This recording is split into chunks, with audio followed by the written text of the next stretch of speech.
Assalamualaikum warahmatullahi wabarakatuh. Selamat pagi anak-anak. Pada kesempatan kali ini, kita telah sampai pada pembelajaran pertama pada semester 2 materi Pendidikan Agama Islam dan Budi Pekerti kelas 5 tentang membaca Al-Quran surat Al-Ma'un. Adapun tujuan pembelajaran kali ini, yang pertama, setelah mempelajari materi pembelajaran ini, peserta didik diharapkan mampu menyebutkan arti dari Quran surat Al-Ma'un dengan benar. Yang kedua, setelah mempelajari materi pembelajaran ini, peserta didik diharapkan mampu menjelaskan makna Quran surat Al-Ma'un dengan benar. Yang ketiga, setelah mempelajari materi pembelajaran ini, peserta didik diharapkan mampu menyimpulkan makna Quran surat Al-Ma'un dengan benar. Dan yang selanjutnya, setelah mempelajari materi pembelajaran ini, peserta didik diharapkan mampu mendemonstrasikan bacaan Quran surat Al-Ma'un dengan tartil sesuai dengan makhraj dan tajwidnya. Nah, anak-anak sekalian, sebelum materi pembelajaran kali ini, marilah kita berdoa terlebih dahulu agar pembelajaran kita mendapatkan ridha dari Allah Subhanahu wa Ta'ala. Bismillahirrahmanirrahim. Raditu billahi rabba wa bil islami dina wa bi Muhammadin nabiyyan wa rasula. Rabbi zidni ilma warzuqni fahma. Amin ya rabbal alamin. Ya, selanjutnya perhatikan materi berikut ini. Membaca surat Al-Ma'un. Nah, surat Al-Ma'un adalah surat yang ke-107 dalam Al-Quran dan terdapat pada juz ke-30. Surah Al-Ma'un termasuk surat Makkiyah karena diturunkan di kota Mekah. Surah Al-Ma'un terdiri atas 7 ayat. Nah, nama surat Al-Ma'un diambil dari kata Al-Ma'un yang terdapat pada ayat ke-7. Al-Ma'un artinya barang-barang yang berguna. Dalam Al-Quran, surat Al-Ma'un ini berada di antara surat Al-Hurais dan Al-Kautsar. Surat Al-Ma'un diturunkan sesudah surat Al-Kautsar dan sebelum surah Al-Kafirun. Nama lain surat Al-Ma'un adalah surat At-Takdzib yang artinya pendusta. Surat Ad-Din, surat Al-Yatim, dan juga surat Ar-Ra'aita. Nah, selanjutnya, mari kita baca bersama-sama surat Al-Ma'un ayat 1 sampai dengan 7. Jangan lupa membacanya sesuai dengan makhraj dan tajwidnya. A'udzu billahi minasy syaithanir rajim. Bismillahirrahmanirrahim. Ara'aita alladzi yukadzibu bid-din fadzalika alladzi yad'ul yatim wa la yahuddu 'ala ta'amil miskin fawailul lil musallin alladzina hum an salatihim sahun alladzina hum yura'un wa yamna'unal ma'un. Shadaqallahul azim. Yang artinya, tahukah kamu orang yang mendustakan agama? pada ayat kedua, itulah orang yang menghardik anak yatim.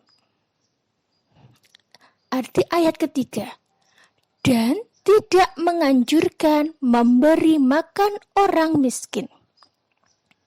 Ayat keempat, fawailul lil musallin, yang artinya, maka celakalah bagi orang-orang yang sholat. Yaitu siapa yang celaka? Alladzina hum an salatihim sahun. Itu orang yang lalai dari sholatnya. Berikutnya, alladzina hum yura'un. Artinya, orang-orang yang berbuat riya. Selanjutnya, wa yamna'unal ma'un, dan mereka enggan menolong dengan barang yang berguna. Nah, inilah anak-anak merupakan ciri-ciri orang yang mendustakan agama. Nah, anak-anak sekalian, dalam membaca Al-Quran kita harus sesuai dengan makhraj dan tajwid, di mana makhraj adalah artikulasi atau cara pengucapan huruf Al-Quran dengan baik dan benar. Contohnya, pada huruf yang berharokat fathah harus dibaca A, harokat kasrah dibaca I, dan harokat dhammah dibaca U. Jadi tidak ada pengucapan E maupun O dalam membaca huruf Al-Quran. Nah, sedangkan tajwid adalah ilmu yang mempelajari cara membaca Al-Quran dengan baik dan benar. Nah, berkaitan dengan hukum tajwid, coba kita perhatikan pada Quran surat Al-Ma'un ayat 1 sampai dengan 7. Nah, kita pelajari sedikit demi sedikit ya, walaupun itu tidak Pemimpin ajarkan semuanya, tapi kita bahas sedikit demi sedikit. Ya. Pada ayat yang pertama yang berbunyi ara'aital ladzi yukadzibu biddin. Pada lafal alladzi, nah di sini terdapat hukum bacaan alif lam syamsiah. Karena di sini ada alif lam bertemu dengan huruf dzal. Kemudian pada lafaz zi, nah di sini termasuk bacaan mad tabi'i. Sebabnya ada huruf ya sukun yang didahului dengan harokat kasrah. Selanjutnya pada lafaz biddin. Nah, pada lafal biddin, ini termasuk hukum bacaan alif lam syamsiah, di mana ada huruf alif lam yang bertemu dengan huruf dal. Selanjutnya, pada ayat yang kedua, وَذَلِكَ الَّذِي يَدُعُّ الْيَتِيمَ. Nah, pada lafal fadha, nah di sini dha-nya dibaca panjang. Karena termasuk hukum bacaan mad tabi'i. Sebabnya huruf dha terdapat huruf harokat fathah tegak lurus. Membacanya panjang 2 harokat. Kemudian pada lafal alladzi, nah zi-nya di sini termasuk bacaan alif lam syamsiah, di mana ada huruf alif lam yang bertemu dengan huruf dzal. Selanjutnya, pada lafal al-yatim. Pada lafal al-yatim, ini terdapat hukum bacaan alif lam qamariyah. Sebabnya, di sini ada alif lam yang bertemu dengan huruf ya. Maka cara membacanya adalah jelas. Pada ayat yang ketiga, wala yahuddu ala ta'amil miskin. Wala, lahnya di sini juga dibaca panjang, mad tabi'i. Sebabnya di sini ada fathah bertemu dengan huruf alif mati atau alif yang sukun. Kemudian pada lafal ala, La-nya ini juga dibaca mad tabi'i. Sebab pada lafal la ini terdapat harokat tegak lurus. To'a, a-nya di sini juga mad tabi'i. Sebab ada harokat fathah bertemu dengan alif sukun. Selanjutnya pada lafal al-miskin. Al-miskin ini termasuk bacaan alif lam qamariyah. Sebab di sini ada alif lam bertemu dengan huruf mim. Pada ayat keempat, fawailul lil musallin. Fawailul lil. Nah, lulli di sini terdapat hukum bacaan idgham bila gunnah, di mana ada fathah dhammah tanwin yang bertemu dengan huruf lam. Selanjutnya ada ayat yang kelima. Alladzina hum an salatihim sahun. Pada lafal hum di sini ada mim sukun bertemu dengan huruf ain. Maka hukum bacaannya adalah idghar safawi. Selanjutnya pada lafal tihim sahun. Nah, himsa di sini juga bacaan idghar safawi. Sebabnya ada mim sukun bertemu dengan huruf sin. Pada ayat ke-6 terdapat lafal alladzina hum yura'un. Nah, alladzina ini termasuk bacaan mad tabi'i. Sebabnya ada ya sukun didahului dengan harokat kasrah. Cara membacanya panjang 2 harokat. Kemudian pada lafal hum yura'un. Hum yura. Nah, hum yu di sini adalah termasuk hukum bacaan idghar safawi. Sebabnya di sini ada mim sukun bertemu dengan huruf ya. Selanjutnya pada ayat yang ke-7 atau ayat yang terakhir, wa yamna'unal ma'un. Wa yamna di sini ada huruf mim sukun bertemu dengan huruf nun, di mana huruf tersebut termasuk hukum bacaan idghar safawi. Jadi baca jelas. Kemudian pada lafal aun, nah ini termasuk hukum bacaan mad tabi'i. Karena ada huruf wawu sukun sebelumnya didahului dengan harokat dhammah. Dibaca panjang 2 harokat. Kemudian pada lafal alma. Nah, di sini adalah terdapat hukum bacaan alif lam qamariyah karena ada huruf alif lam bertemu dengan huruf mim.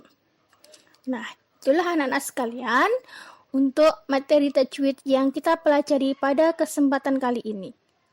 Nah, untuk materi tajwid yang selanjutnya kita bahas pada pertemuan berikutnya. Nah, sekarang kita lanjutkan pada materi makna dan pengamalan surat Al-Ma'un. Nah, ada 2 peristiwa yang melatar belakangi turunnya surat Al-Ma'un, yaitu peristiwa pertama sebagai latar belakang turunnya ayat 1 sampai dengan 3 dalam surat Al-Ma'un. Hal ini diceritakan bahwa setiap pekan Abu Sufyan, Abu Jahal, dan Al-As bin Walid menyembelih unta. Nah, pada suatu hari ada anak yatim datang dan meminta sedikit daging unta itu.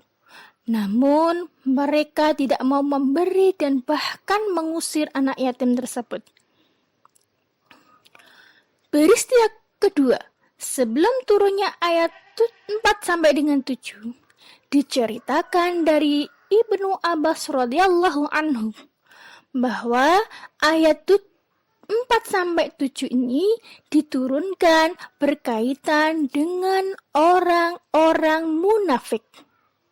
Mereka suka memperlihatkan atau pamer atau ria ibadah sholat kepada orang-orang mukmin. Nah, Jika sedang berada bersama orang mukmin, mereka ini bersegera melaksanakan sholat. Namun, jika tidak ada orang mukmin, mereka meninggalkan sholat. Mereka juga enggan memberi bantuan ataupun pinjaman kepada orang yang membutuhkan. Nah, anak-anak sekalian, dalam surat Al-Ma'un ini berisi tentang penjelasan mengenai orang-orang yang dibenci Allah Subhanahu wa Ta'ala. Karena apa, anak-anak? Nah, karena orang ini mendustakan agama. Na'udzubillahi min dzalik. Nah, ciri-ciri orang yang mendustakan agama menurut surat Al-Ma'un adalah sebagai berikut. Yang pertama adalah menghardik anak yatim.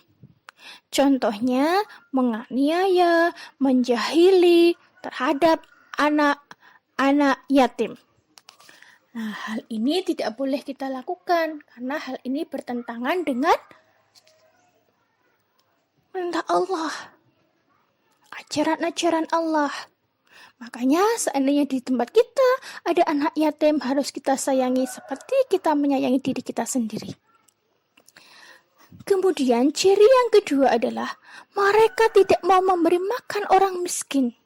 Contohnya mereka seorang kaya tapi membiarkan orang miskin tersebut kelaparan. Na'udzubillah. Yang ketiga, mereka lalai dalam melaksanakan sholat. Contohnya, mereka menunda-nunda dalam melaksanakan sholat. Nah, untuk itu anak sekalian, ketika sudah tiba waktunya sholat, kita sudah mendengarkan azan, maka segeralah kita ambil air wudhu, kemudian kita melaksanakan sholat tersebut. Agar kita tidak menjadi orang-orang yang mendustakan agama. Yang keempat, kikir dan enggan menolong orang lain. Contohnya, mereka ini adalah orang yang berkecukupan, namun mereka tidak mau membayar zakat maupun berinfak. Yang kelima, mereka adalah orang yang ria dalam beribadah. Contohnya, mereka menunjukkan ibadah dengan baik dan khusyuk saat dilihat orang lain. Akan tetapi, jika melakukan ibadah sendirian atau tidak ada yang melihat, ia tidak bersungguh-sungguh.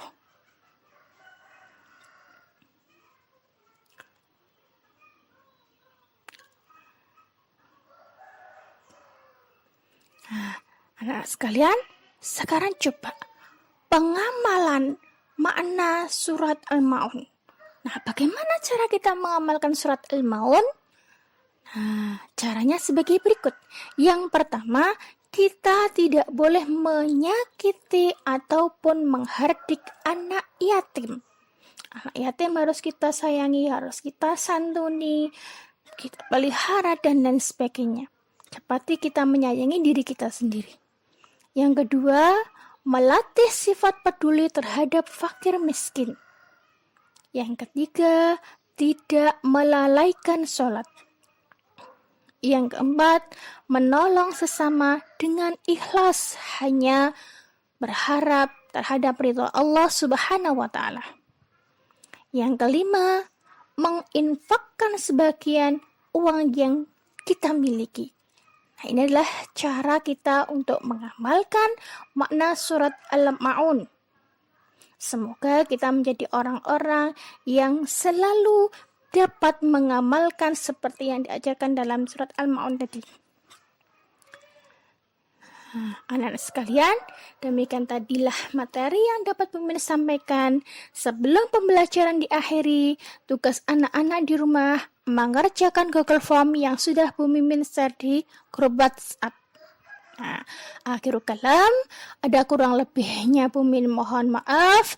Billahi taufiq wal hidayah. Wassalamualaikum warahmatullahi wabarakatuh.